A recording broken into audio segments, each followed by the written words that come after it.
a refugee, or a person without documentation, you are welcome here. If you are black, brown, white, indigenous, Asian Pacific Islander, whatever your origins, you are welcome here. If you believe in God all the time, some of the time, or none of the time, you are welcome here. If you have a disability, visible or invisible, you are welcome here. If you've been here 100 times or came for the first time today, you are welcome here. If you want for nothing or struggle each day to make it through, you are welcome here. No matter whom you love or what your gender identity, you are welcome here. For this is a community of diversity, of love, of justice, and it is good to be together. I'm Dottie Storer. My pronouns are she and her. I'm glad to be with you, whether you're here in this beautiful sanctuary or participating online.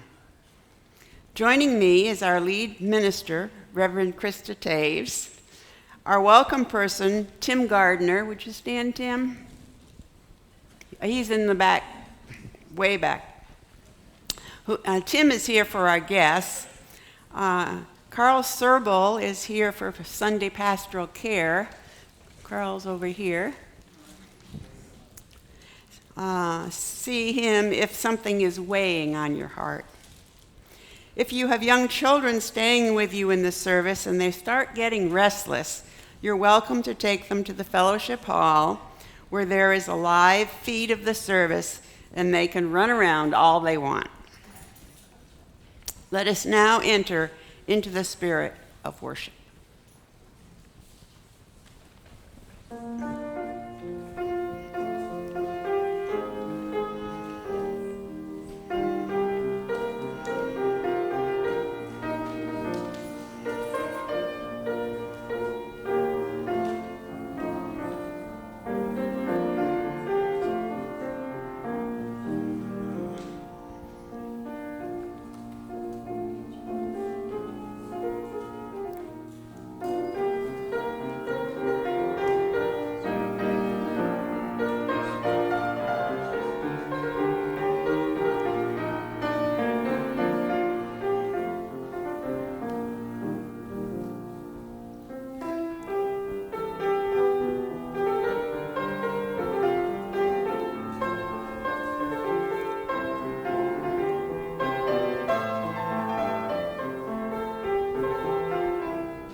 The flaming chalice is the symbol of Unitarian Universalism. We light a chalice when we meet to signify that we are entering sacred space. Our chalice lighting words for this morning are adapted from Adrian Ballou. We light this chalice for the democracy that should and could still be. We light this chalice because it is a human right for everyone to have a say in the way they are governed. We light this chalice for those who are affected by voting rights being taken away. We light this chalice for all, past and future, who continue to dream and build a world where everyone is treated with the inherent worth and dignity that they have. We light this chalice to keep on working toward the world we know could be. Our opening hymn is printed in your order of service. Please stand as you are willing and able.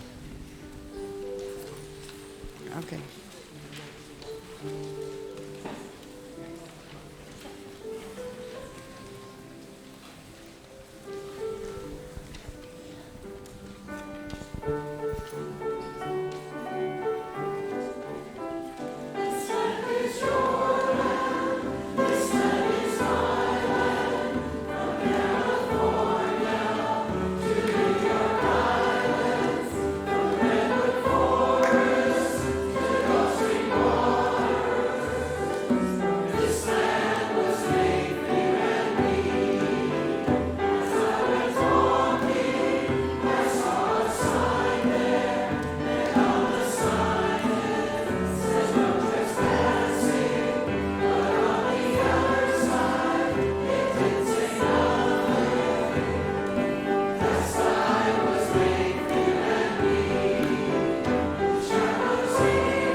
In Unitarian Universalism, covenants are agreements we make for who we want to be as a people. Please join me in reading our congregational covenant, which is printed in your order of service.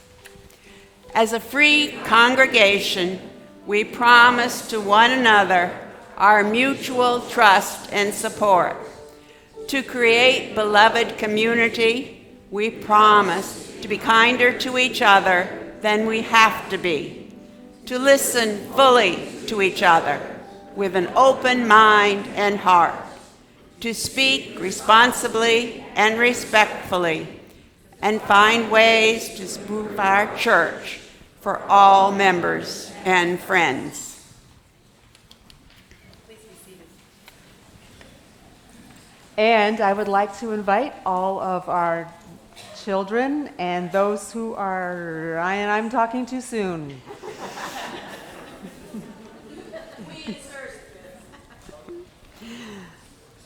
Lisa Pavia Hagel sends us a message. She had hoped to be here today, but she is sick. Dear friends, as the election season gets fully underway, the divisiveness in our culture hasn't gone unnoticed by most of you. Since we strive to find ways to make our community better, it is my pleasure to invite you to be part of the solution. Eliot Chapel, along with several other area congregations, are participating in a national program called the People's Supper. The aim is to host 100 dinners across differences between now and the election. These dinners are organized by hosts who pledge to have at least one dinner with people that differ from them in some way. We have two ways for you to participate in this great project. Option 1, be a host in your home. We will help you organize the dinner and provide training materials for you. If that doesn't work for you, we are also looking for table hosts who can help invite and facilitate a dinner in Adams Hall, our fellowship hall here. We will have more information in the coming weeks, but for now, I invite you to start looking for people you think you should know better. Who might you reach out to and invite to your table? We know that personal connections are vitally important for our community, especially when we can often be so divided. And the People's Supper is an excellent opportunity to forge those connections. If you would like to attend a training or get more information, please check out the article in This Week at Eliot.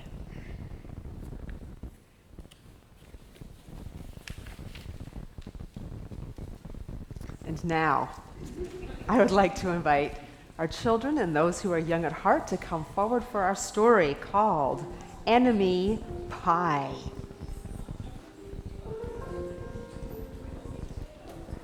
Hi, Annalise, how are you?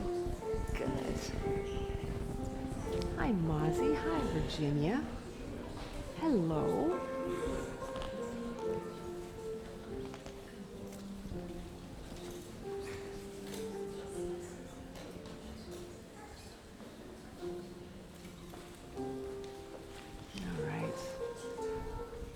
If you want to be able to see the pictures, you might want to sit in front of me so you can see the pictures better.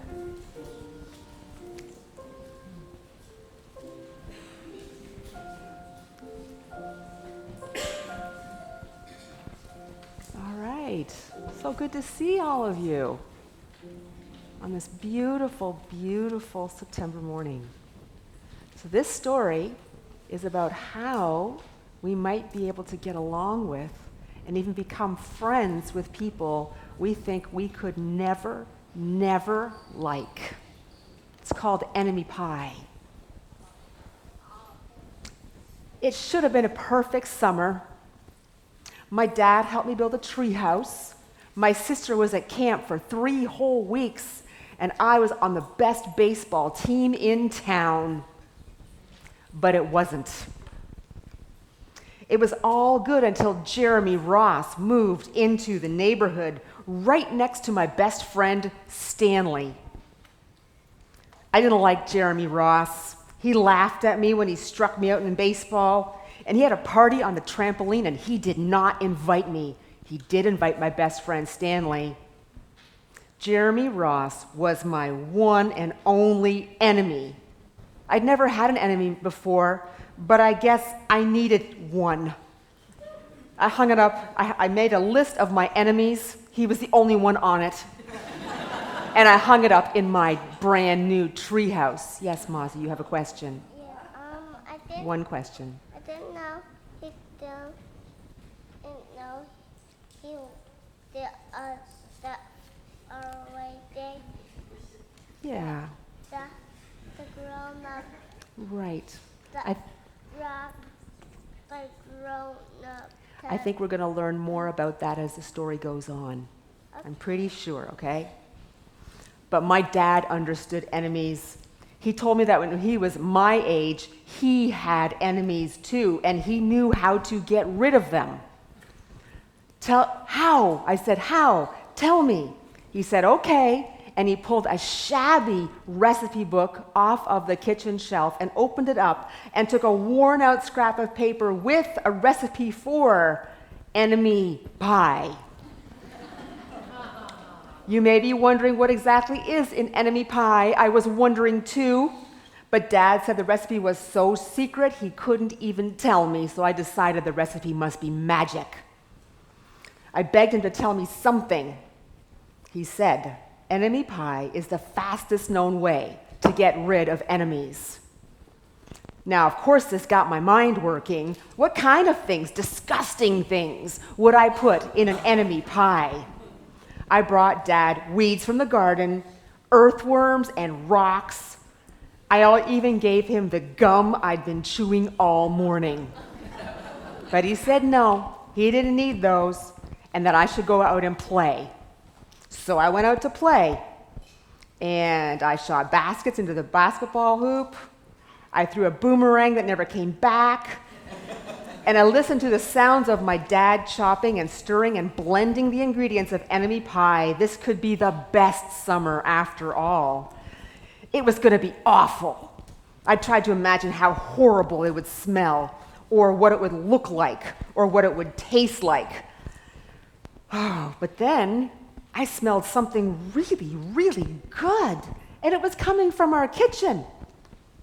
"What's up, Dad?" I said. "This enemy pie shouldn't smell this good." But Dad said, "Well, your enemy would never fall for it if it didn't." The buzzer rang, and Dad put on the oven mitts and pulled the pie out, and it looked like plain old pie. But still, I wasn't really sure how this worked. I mean, what did it do to enemies? Did it make their hair fall out or their breath really stinky? Maybe it made bullies cry. While the pie was cooling off, he filled me in on my job, he said. "There's one part of enemy pie that I can't do. You have to spend the whole day with your enemy, and then come back here and we'll eat the enemy pie." "Are you sure you want to do this?" Of course I was. It sounded horrible, it was scary, but it was definitely worth a try. So I went to Jeremy Ross's house and I knocked on the door. And when Jeremy opened the door, he was surprised. I was nervous. "Do you want to play?" I said. He looked confused. "I'll go ask my mom," he said. And then his mom walked around the corner and said, "Oh, great, you boys stay out of trouble." And off we went. We rode bikes for a while, played on the trampoline, threw water balloons at girls. We missed. And then Jeremy's mom made us lunch. And it was strange. It was kind of fun being with my enemy. He almost seemed nice, but of course I couldn't tell Dad that because he was doing all this work making enemy pie. Jeremy liked my basketball loop. He wished he had a basketball loop, but they didn't have room for one, so I let him win the game. Jeremy Ross, though, knew how to throw a boomerang. I threw his boomerang, and it went over my house and into the backyard. And when we climbed over the fence to our backyard, he saw the treehouse. My treehouse, where I was the boss, where I didn't even let my sister. He wanted in my treehouse. And of course he asked, "Can we go in it?" And I thought, but you know, he did teach me how to throw a boomerang. And he did have me over for lunch, and he did let me play on his trampoline, and he was being a very good enemy. "Okay," I said, "but hold on." I ran up and I tore the enemy list off the wall. And then he came up, and I had a checkerboard and cards, and we played and played and played. We were having so much fun when my dad called us in for dinner. We kept playing and pretending we didn't hear him. But somehow he found us. We had macaroni and cheese. It was Jeremy's favorite too. But as we ate, I was beginning to feel kind of bad. I was beginning to think that maybe we should just forget about enemy pie. But sure enough, Dad brought out the pie, and I watched as he cut the pie into 8 thick slices. "Dad," I said, "it sure is nice having a new friend in the neighborhood," hoping he would get my point. But instead, he thought I was just pretending, and he put a piece of pie in front of all of us. "Wow," Jeremy said, looking at the pie. "That's a really good-looking pie." And I was panicking. I didn't want Jeremy to eat enemy pie. "Jeremy, don't eat it. It's bad pie. I think it's poisonous." And Jeremy's fork stopped before reaching his mouth, and he crumpled his eyebrows and looked at me funny, and I felt relieved. I had saved his life. "If it's so bad," Jeremy asked, "why is your dad already eating his piece?" "Good stuff," he mumbled through a mouthful. And that was all he said, and I stood watching my dad and Jeremy eat enemy pie, and it seemed safe enough. So I took a tiny taste, and it was delicious. After dessert, Jeremy rode his bike home, but not before inviting me over to play on his trampoline in the morning. As for enemy pie, I still don't know how to make it. I still wonder if enemies really do hate it, or if their hair falls out, or if their breath smells bad, but I don't think I'll ever get an answer because I just lost my only enemy. And that is the end of the story. So let's sing you off to your classes.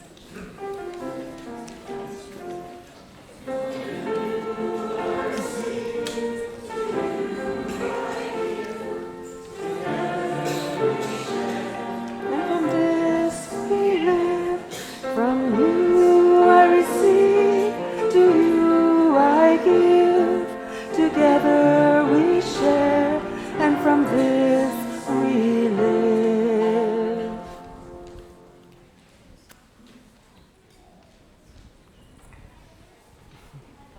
It's a lot of kids. So now I invite you to join with me in the spirit of prayer and meditation as you are willing and able. If you like, be sure that you're seated comfortably in whatever way helps you feel grounded and centered. This prayer is by Lynn Cox. Spirit of life, ever adapting and renewing, we come together this morning with yearnings that do not match. We yearn for stability, for even one moment of feeling like we know what is going on, for the ability to predict and prepare for what is coming next. Yet we also yearn for change. We ache for a world that turns aside from racism, violence, dehumanization, and disregard for suffering. We pray for a change in the illness, grief, isolation, incarceration, and vulnerability of our loved ones. We reach for connections that will remind us that we are worthy as we are. And we reach for connections that will help us to become our best selves. Spirit of life, hold us in the heart of both and. Cradle us in the mystery. Cherish us in the eternal presence of love, and encourage us on the path of growth and development. As individuals and as a people, help us to become who we are called to be. Lead us to open pathways, to deeper wisdom through reconciliation, self-respect, and mutual respect, compassion, owning and making amends for our mistakes. Let us enter into a time of silence for the prayers and meditations of our heart.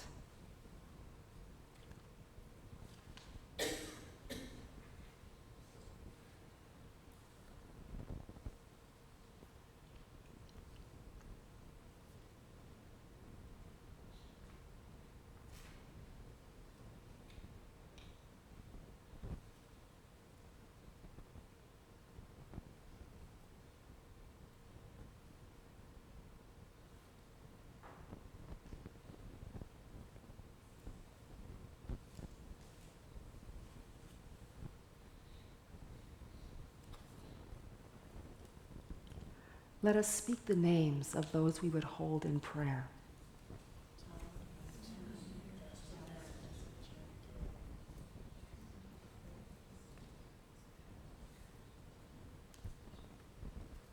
Source of wonder, move us to express and live in gratitude for the beauty of this world, the loving people in our lives, and this day of possibility.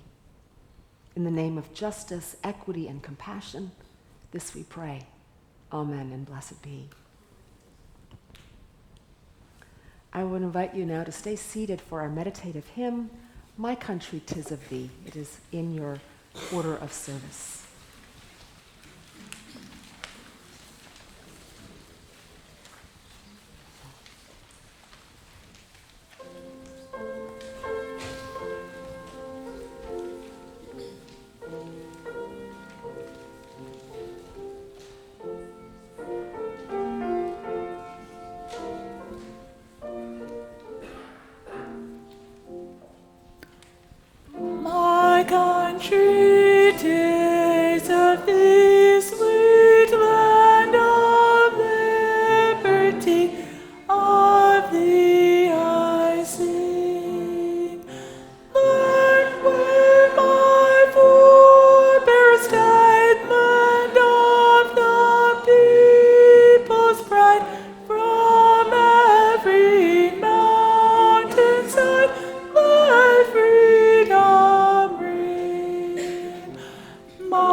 tree, the land of noble free, thy name I love.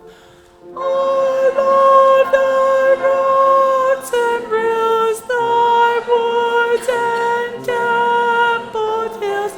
My heart with rapture thrills like that above. But music swell the breeze and lang from all the trees sweet freedom song. Let mortal tongues awake, let all that breathe partake, let rocks their silence break, the sound prolong.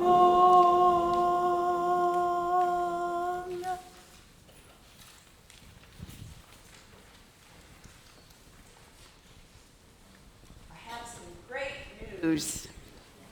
Last week, Reverend Krista challenged us to raise $2,500 for a matching grant to support the Castros, the Honduran family we have adopted. We did better than that. We raised $4,155. Well done. Each week, we give half of our offering to an organization in the community that lives our core values. This month, our shared plate partner is Ready Readers, who encourage reading and foster literacy in children. We invite you to donate through the basket or online using the QR code on the screen and in your order of service. Let us be a generous people.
Offering with the words printed in your order of service. To the work of the church, which is weaving a tapestry of love and action, we dedicate our lives, and these are offerings.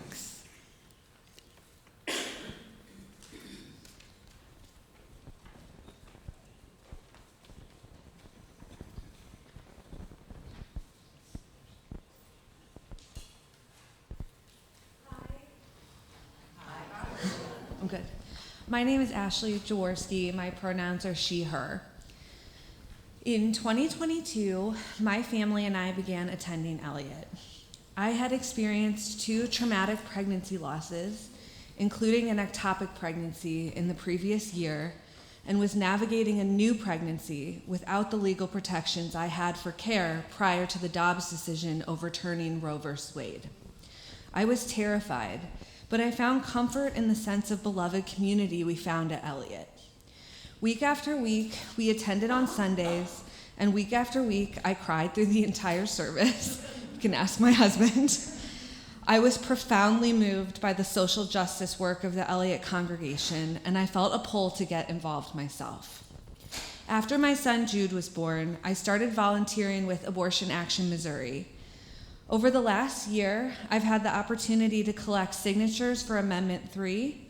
I've trained hundreds of other volunteers on how to collect signatures, but most importantly, the last 2 months, I have been canvassing door to door to talk to folks about abortion. I was skeptical when my volunteer organizer at Abortion Action told me she wanted me to go to door to door and ask people to tell me how they felt about abortion. I worried that I might not be safe or that my experience would be horribly negative. But what I have experienced has been nothing short of transformational. In training, I learned how to lead these conversations with curiosity and empathy. This approach has meant that even lifelong conservative Catholics are willing to talk abortion with me on their front porch, and they agree that this cruel ban needs to end.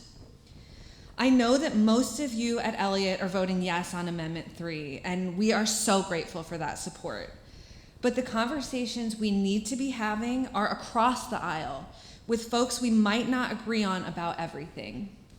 I want to encourage anyone who is able to sign up for one volunteer shift between now and November 5th to knock on doors and find common ground with your fellow St. Louisans. We have an incredible opportunity to create beloved community, not just at Eliot, but with all our Missouri neighbors. Thank you.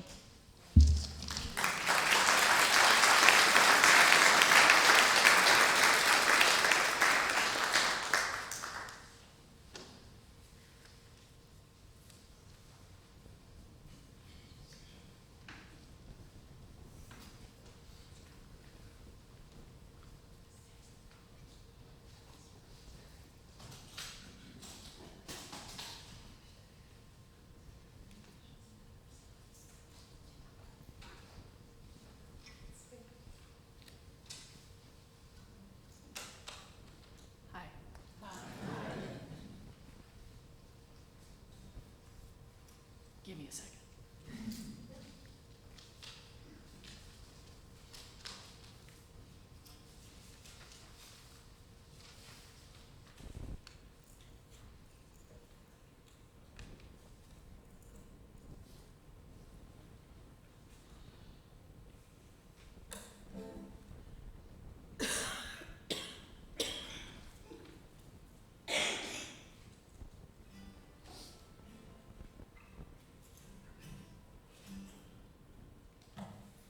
It's not the waking, it's the rising. It is the grounding of a foot uncompromising. It's not forgoing all the lies, not the opening of eyes. It's not the waking, it's the rise. It's not the shade, we should be past it. It's the light and it's the obstacle that cast. It's the heat that drives the light. It's the fire it ignites. It's not the waking, it's the rise. It's not the song, it's the singing. It's the heaven of the human spirit ringing. It's the bringing of the light. It's the bearing of the ride. It's not the waking, it's the rise. And I could cry.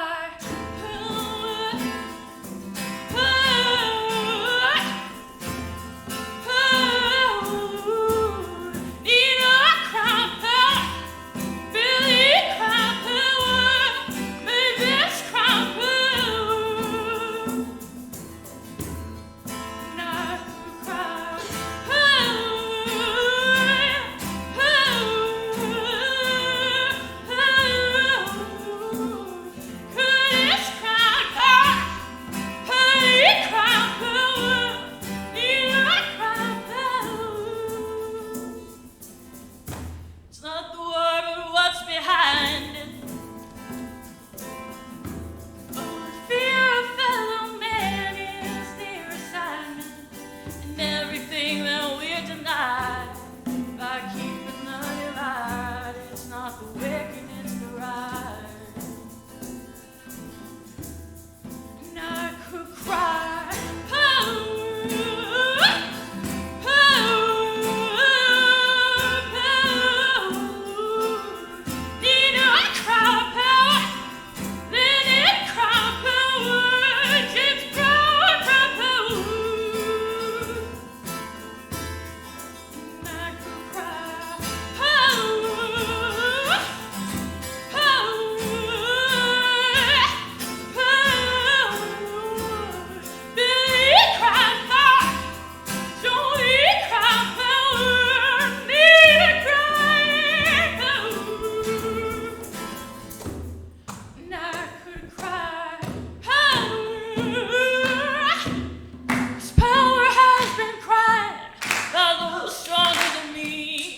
was awesome. Thank you. I knew after having coffee with Ashley Jaworski last Monday to prepare for today's service that conversation had shaped my entire week. I carried it with me, the feelings I had, the things she'd shared with me. And it all started with one simple question that I asked her. What has it been like going door to door, canvassing people about Amendment 3, which would legalize abortion in our state? Now, I was expecting to hear about hostile encounters, intimidation, doors slammed in her face. But when she began sharing some of the conversations she'd had standing before countless doors, I realized that her stories were touching a place in my heart and spirit that was so hungry to hear stories like this. I didn't want to forget the feeling of what it was like sitting with her. I didn't want to forget anything she shared with me. People have trusted her and the others who are deep canvassing for Amendment 3 with the reality of their lives, the fears they have for themselves and the women they love, stories of reproductive losses from years ago that have never been spoken of, experiences of pregnancy, parents wanting to protect their daughter's freedom, spouses wanting to protect the right to make decisions within the privacy and sanctity of the relationship. And that's just the beginning. These conversations followed another simple question.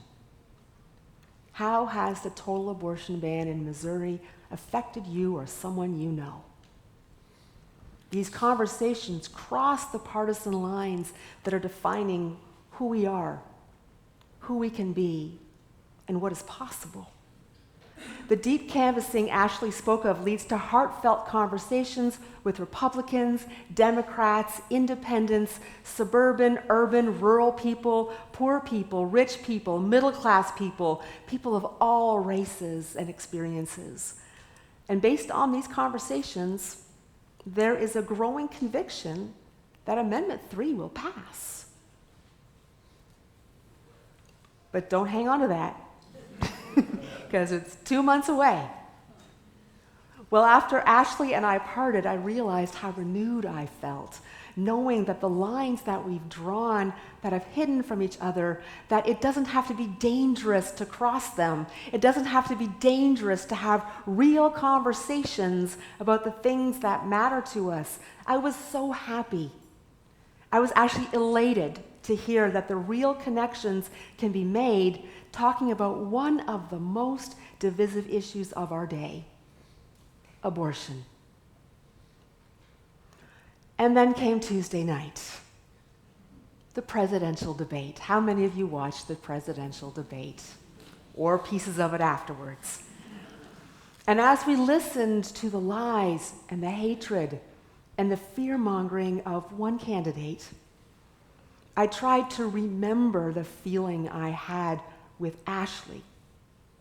And I tried to reassure myself that what I was seeing on that debate stage did not define what is possible.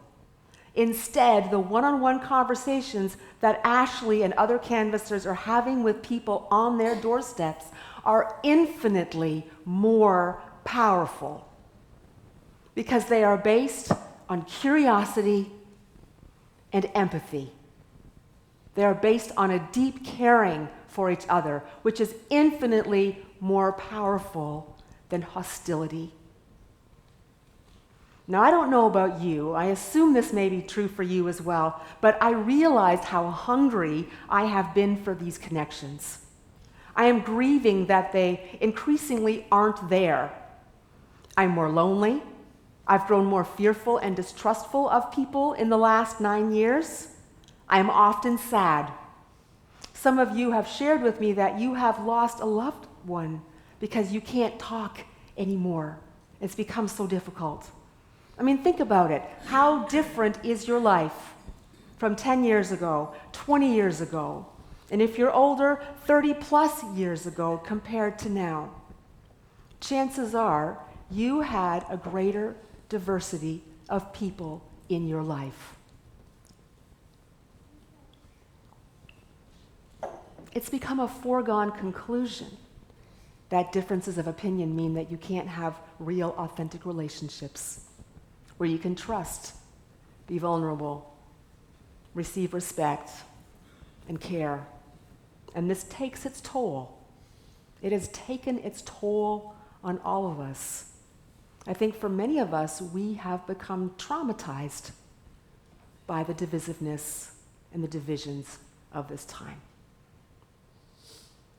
The spiritual theme of this month is invitation. Last week, we talked about invitation to home, where we open ourselves to welcome in the wholeness of other people, and in so doing, become more whole ourselves. Today, we are shifting to an invitation to democracy by considering that democracy depends on us taking chances with each other. It is in our relationships that we experience an invitation to democracy, one person at a time, one relationship at a time, and not just with those who share our views, although that is very important, but especially with those who do not. Now, today I want to introduce you to a scholar named Robert Putnam. You may have heard of him, or this may be a new name entirely. Well, 14 years ago, Robert Putnam, a professor of public policy at Harvard, published Bowling Alone, The Collapse and Revival of American Community. And it became a national bestseller because it was so on point. It touched the pulse of the nation. Now, it is quite a slog to get through it, as well as his second book, which just came out. But together they paint a picture of how our society has changed over the last century and a quarter. The main idea that Putnam works with is this idea of social capital, that there are two kinds of social capital. There's bonding social capital, which is when you build relationships of trust with people who are like you. And bridging social capital, when you build relationships with people who are different from you. Now, bonding social capital is like super glue. It creates group loyalty. It creates home. It creates a place where you can fully be yourself. But bridging capital is like WD-40. It creates a larger sense of identity and purpose. It keeps the wheels turning beyond your smaller circle, and it draws us into a larger thing. So this social capital works in all kinds of ways. I mean, you've experienced this perhaps, getting a job when you already knew someone at the company, right? You have an in. Or you're building a relationship with someone and you find out that you know someone else in common, and all of a sudden you have a connection. That's bridging social capital. We use it a lot like when you take your kids to all their games, right? And you're sitting with parents who you don't know, and you try to find for what you have in common. Well, obviously, it's your kid on the field. But, beyond that, what do you have in common with the people that you're sitting with? It just keeps the wheels turning. Now, in the first 60 years of the 1900s, the wheels turned relatively well. People were more connected with their communities. They went to church, knew their neighbors, joined social clubs, and people generally knew each other. Now, this is bonding social capital. Now, Putnam does not romanticize this bonding social capital because it also keeps people out as much as it brings people in. And there was segregation and racism. Women were second-class citizens. Indigenous people were sidelined into reservations. And it wasn't a rosy time for a lot of people. And more people felt a sense of connection to their communities, a sense of continuity between generations, and a larger connectedness as citizens. Now, helping this along, there were 2 world wars that drew people together. As loved ones went overseas, Industries shift to war production. Many women went and worked in those factories, and so many organizations popped up to support the war effort, from things as simple as knitting socks and folding bandages to coordinating relief efforts across the nation. And people were asked to make concrete life changes, like rations and the shifting of metals to war production. So you had to use literally different sources for the things you had in your life. This is bridging social capital. People experience themselves as part of a whole national effort where everyone did their part. And after the war, there continued to be so many associations and groups, all stemming from this bridging social capital. But things began to change in the 1960s and gained steam through the rest of the 1900s, with big drops in civil disengagement, church attendance, clubs, service organizations, and even things like inviting people over to dinner or getting friends together for a night of poker. So on all fronts, bonding and bridging social capital lost steam. Now, Putnam says 4 things caused this rift. The first is the pressure of time and money, especially on 2-career families. Wages have not kept up with inflation, right? And with a 2-career family, there isn't time often to do more than work and take care of your kids. Second, suburbanization, commuting, and sprawl. We spend a lot of time alone in our cars, and we're further apart from each other, so it's more difficult to get together. Third is electronic entertainment. We spend our leisure time, by and large, watching TV and now our smartphones, more than hanging out with other people. But the biggest is generational change, with the replacement of the civic generation by less involved children and grandchildren. So we're now living with what is actually quite a generationally segregated society, where you assume that you have less in common with someone because they are of a different generation than you. Actually, churches are like one of the only places left where we have multiple generations under one roof, which is why it is so life-giving to so many of us. So you got all this going on. Bridging social capital is going down, bonding social capital is going down, we're getting more lonely, and then COVID hit. And so much of the social capital we had just went away. And we were truly bowling alone. Now, Putnam predicted that if the decline in social capital kept going, our country would become divided, it would become less safe, more distrustful, more selfish, and less democratic. Which is, guess what? Basically what is happening today, right? And he predicted this back in 1999-2000 when he published this book. So let's think about our lives right now. Right? Where do you have bonding social capital? Where do you find that? And where do you have bridging social capital? Bonding is where you're with people who are like you. Bridging is where you're with people who are different than you.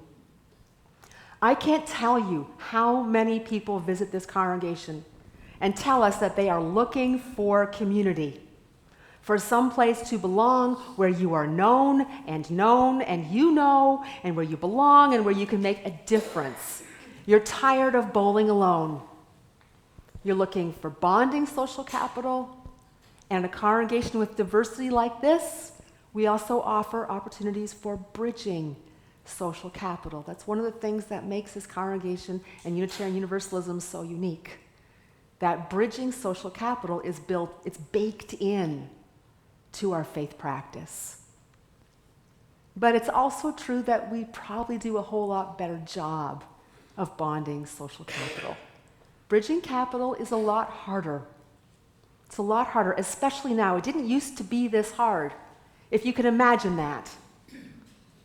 It didn't used to be this hard to be with people and have trust with people and like people who are different than you. It's become much more difficult, and there's a whole lot of reasons for that. What Ashley Jaworski and Missourians for Constitutional Freedom are doing by knocking on these doors and asking the simple question of how has the total abortion ban affected your life? What are they creating? Bridging social capital. Exactly what we have so little of in our society, and probably why it changed my feelings for the entire week. They aren't just telling people why they should vote for Amendment 3. They're extending an invitation. People who think they have nothing in common find that there are some places of agreement. We love our families. We love our communities. We want to feel valued. We all want to feel safe. We all want to feel respected. Whether you're liberal and think of rights, or conservative and think of personal freedom, by and large, most of us don't want other people having a say over our bodies. And these front door conversations are rehumanizing us. And they're also an invitation to democracy through bridging social capital. Our children's story, Enemy Pie, that was about bridging social capital. A little boy has his first enemy, and his dad promises to bake an enemy pie on the condition that his son spend the day with his enemy. And guess what? They play all day, and a friendship is sealed around the dinner table with a very tasty pie. And this little boy was investing in bridging social capital. And by the end of the day, both boys were moving towards bonding social capital. It's beautiful. And so simple in the story. And don't we all wish it was that simple for us? Couldn't we just bake an enemy pie, like a big enemy pie? Well, in Unitarian Universalism, that's actually what we invite each other to all the time. One of our values is pluralism, that there isn't just one way to believe, to see the world, to understand life. And the other value is to be generous with each other, generous in our hearts and minds, to presume the best of each other, to be kinder to each other than we have to be, which doesn't roll over and mean rolling over and taking crap from anybody, but it means not dishing the crap back yourself, right? That's how we're kinder to each other than we have to be. We're being generous with each other in our hearts and minds. And these two values, pluralism and generosity, are essential for democracy to flourish. Everyone matters, everyone gets a vote, and everyone has their voices heard and still matters after the election, regardless of how they vote and what they believe. We all count, and we are all loved. And we are all drawn in together through bridging social capital into a sense that we are part of something large and vast and at the same time beautiful and personal. And that's this country, which we really, really, really want to love. And sometimes it is hard to love this country, but it doesn't mean the yearning stops, right? It doesn't stop. This is what we are hungry for. And this is what People's Supper is all about. You invite people you don't usually spend time with to share a meal. The meal can be simple or fancy. It can be a gorgeous roast beef dinner or hamburgers and hot dogs with vegan hot dogs on the side, right? The key is you're sharing food, which is a universal way of coming together, the ultimate social capital. And there are conversation questions, just like the deep canvassing for Amendment 3, that invite people into conversation. Here are some of the questions that you can use if you're hosting one of these dinners. What places or communities do you go to when you need to release and restore yourself? What's a belief you hold that's changed in the last 5 to 10 years? Share a story about someone you love but with whom you disagree about something. Think back on a recent struggle. What support did you count on to get through? See how these questions invite us into relationship? See how they're based in curiosity and empathy? It's about what matters in your life. And these suppers are being held during election season for a reason, because this is exactly when our hearts can so easily harden, when it's so tempting to be judgmental, when our anxiety can get the better of us, and sometimes we struggle to sleep and struggle to smile. We are so invested in this election. Well, yes, because it is very important. The election is very important. But there's so much more to it than this. In fact, we're going to be using some of our bridging social capital to support getting out the vote. There will be postcards available during coffee hour from the League of Women Voters that you can write a little personal note on, and it's going to be sent to communities in St. Louis that have lower voting levels, especially communities where the vote is more suppressed. And we're also participating in Vote Forward, writing letters to people in swing states and marginalized communities also where voter suppression has been the greatest. These are nonpartisan letters and postcards.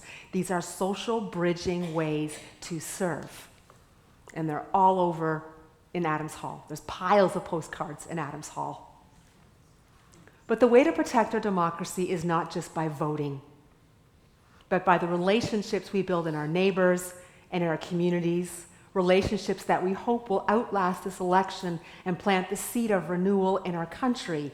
This is about playing the long game, not just the short game that ends on November 3rd. We are building bridging and bonding social capital, the kind that saves lives and that could save our country.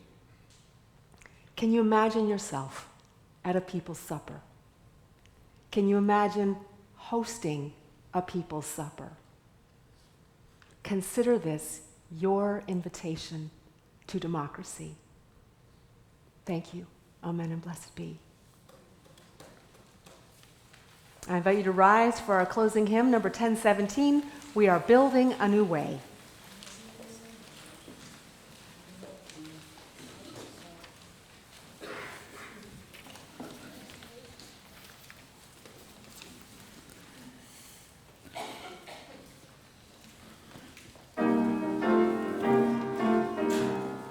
We are building a new way. We are building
service.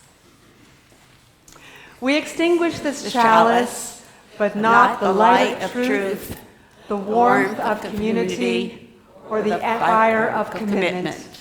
These we carry in our hearts until we are together again. Please be seated for one final musical gift.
Thank you for blessing us with your presence today. If you're visiting, I hope this service was meaningful for you, and we will see you soon. Please fill out the guest form before you go. There are paper copies at both entrances, or complete it online with the QR code in the order of service or online. Please join us for coffee hour out these doors and take a blue cup so that we'll be sure to welcome you. There is an online coffee hour at 1 o'clock.